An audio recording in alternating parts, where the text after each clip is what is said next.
Okay, we're gonna move on now. Lindsay's coming in with her tomato pie. I'm very excited about this.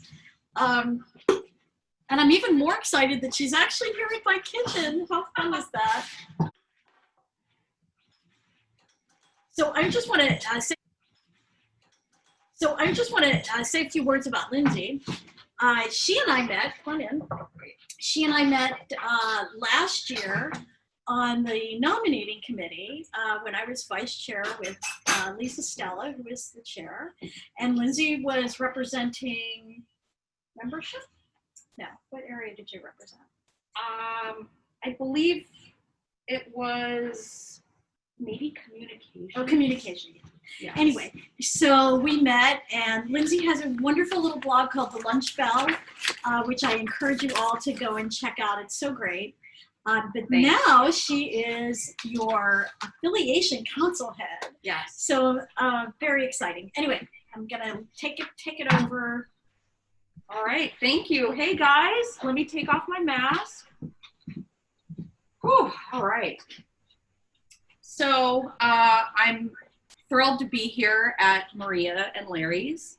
And the interesting thing about the farmer's market at this time of year is not only on this coast, but on the West Coast, the ingredients, it's kind of a similar growing season. So when I was in California, they had beautiful heirloom tomatoes, and also the peaches were incredible too.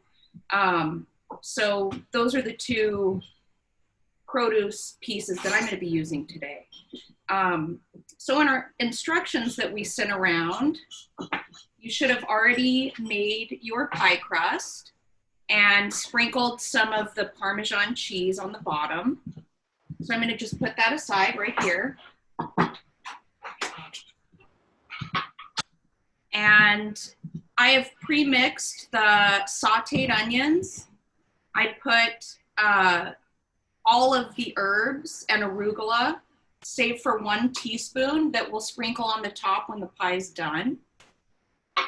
And we've got our ranch mayo cheese mixture, which I know it sounds like a kind of an odd combo, but trust me, it works. Okay, and you should have already sliced your tomatoes, salted them, and I think you'll agree with me when you see how much water comes out on the paper towels. I'm not going to squeeze it out just because it would make such a mess. So I'm just going to toss this right here. And this, so I like to set up kind of a little workstation. So I do tomatoes, pie. I'll put the onion mixture right here. And then I'm going to set this guy over there, and that's the ranch and mayo. And your 1 teaspoon of herbs, you can put it by your stove because we're not going to use that till the end. All right. So we've got 1 tomato slice. Here's the inside of the pie crust. So you're just going to go around and fill in any space. So you want to cover everything with tomato. And we're going to start with a single layer. Right?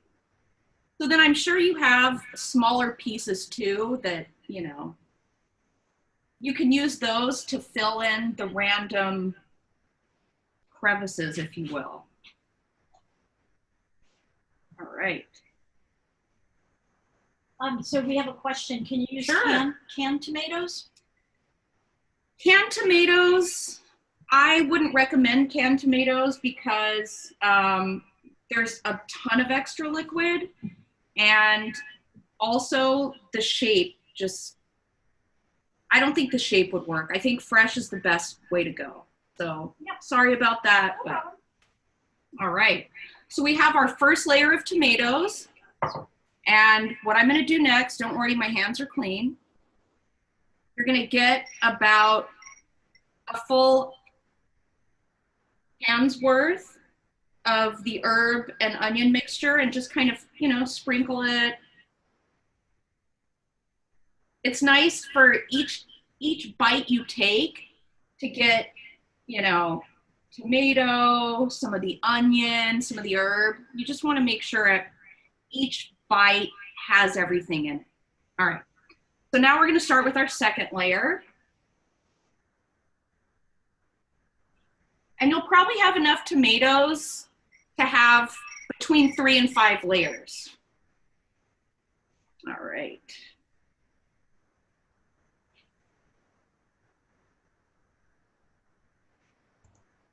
So I am actually going to wring one of these paper towels out. You guys won't believe it. Well, if you're making it, you will believe it. If you're not, you won't believe it. Let's see here. I mean, just it's crazy. Oh, I wish you could see it better. But anyway, it's so much liquid. So the salt draws all the water out of the tomato. It's pretty cool. All right. The colors are amazing. They're really amazing. And they're so delicious. I can't even tell you. It makes me so excited. All right, so here we go with another layer of the onion and herbs. Sprinkle, sprinkle. We'll start another layer of tomatoes. So I know in the recipe I told you guys that you should have a little foil to rim the edges. The cool thing about this pie dish and this crust is that it actually didn't overlap. So I don't need to put foil on, which is great. Because sometimes making those foil things is not easy. And they fall off and whatnot. Maria actually has a really cool contraption just for the, you know, these specific cases with pies. All right. So when Lindsay said she was coming here and was asking me if I had, you know, this and that, I pretty much said I have everything because I have a frightening amount of things in this house and in the pantry and the kitchen. But this is actually a very cool kind of gadgety thing. It's silicone and it's to cover your pie, and it's got these little sort of ridges in it, and it basically goes along the edge of your pie, and when it's in the oven, it'll keep the edges from burning. So it's a very cool little thing. My sister-in-law bought it for me for Christmas. I always ask for gadgets for Christmas. Yeah. And I got this, and I love it, and you can just throw it in the dishwasher, and, you know, it's perfect. So anyone out there who's wondering what I would like for my 40th birthday or Christmas or Hanukkah, yeah, mom take note. Any of us like foodie nerds, that would be unbelievable. All right, guys, so we have come to the conclusion of our layers. I'm just gonna finish with one more addition of the tomato and herb mixture. Now, I'm gonna grab the ranch / mayo / cheeses, and we're gonna just kind of plop it on top. I like to put it in, you know, like quadrants, if you will, because it needs to go around the perimeter, but you can't be too hard when you're spreading it out, just because you don't want to ruin the beautiful layerage on the pie. So I'm trying to be very delicate, real smooth. Okay. Make sure, you know, it doesn't have to reach the crust, but just make sure you get it all the way around as far as you can go. Okay. All right, perfect. So now we're going to pop this guy in the oven. And I would let it go for 45 minutes. And that's, you know, per the recipe. So Maria's oven, and maybe some of your ovens are... Wait, it's too early. Sorry? What? Did somebody ask a question? I'm sorry, I wasn't on mute. I apologize. Oh, it's okay. It's okay. No worries. So Really if at my cat. oven, I would say give it a peek at 40 minutes. But if you have a typical New York City oven, it's going to go for 45 minutes. That being said, if you do have a newer oven, you may not need to broil the top at the end. So we'll see how that goes. Anyway, I'm going to pop this guy in the oven and set the timer for 45 minutes.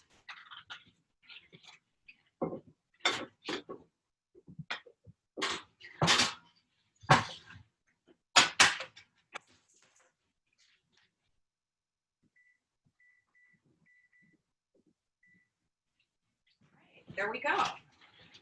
So just like on the Food Network, I magically have a cooked tomato pie.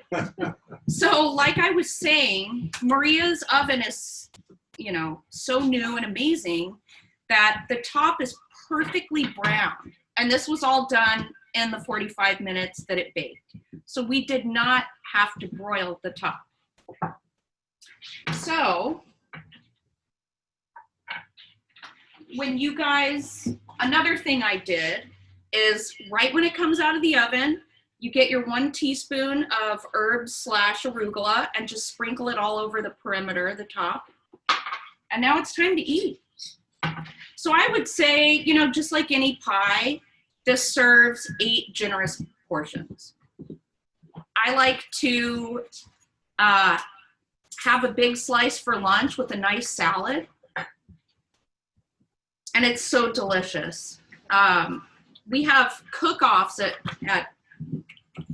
my job. And we did, one of the themes was, I think it, what, like meal in a 1-pot meal.